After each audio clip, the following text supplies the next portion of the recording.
Welcome to the Change Exchange, where we're exploring ways to make our kids more financially savvy. In the last few episodes, we discussed landing that first job and buying your first home. But what about educating your child? Keep this in mind. If you have a child that's born today, and you educate them in a Model C school and send them to 4 years of tertiary education, you're looking at about 2 million rands worth of school fees. So it's best to start planning. When starting a savings plan for your child, you need to be realistic about what your goal is. It's going to be very difficult to save enough money in the first 7 years of their life to fund 12 years of education.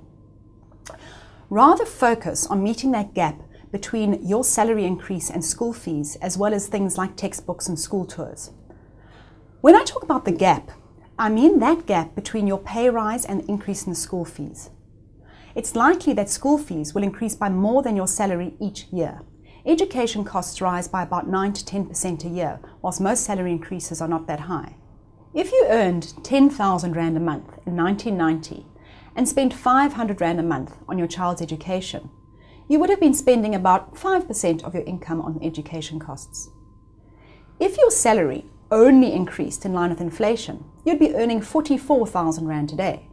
However, the cost of providing your child with the same education would have increased to 7,400 Rand per month, which now makes up 17% of your income. This means that the amount you spent on education relative to your income has tripled. This is the gap that creates financial difficulty. So your first goal is to save so that education costs do not take a bigger bite out of your household finances each year. Your second goal is to fill the gap between high school and primary school fees, as you will be paying around 20% more once your child starts high school.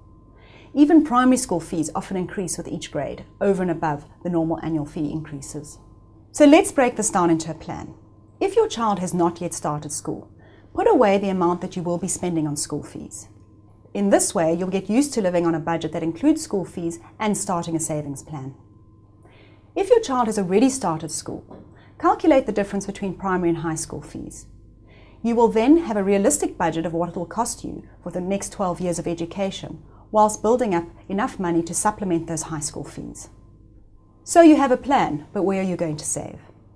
Whatever investment you select must keep up, in fact it must grow ahead of inflation in order to keep up with those school fee increases. And here's a tip. Take advantage of a tax-free savings account by opening one in your child's name.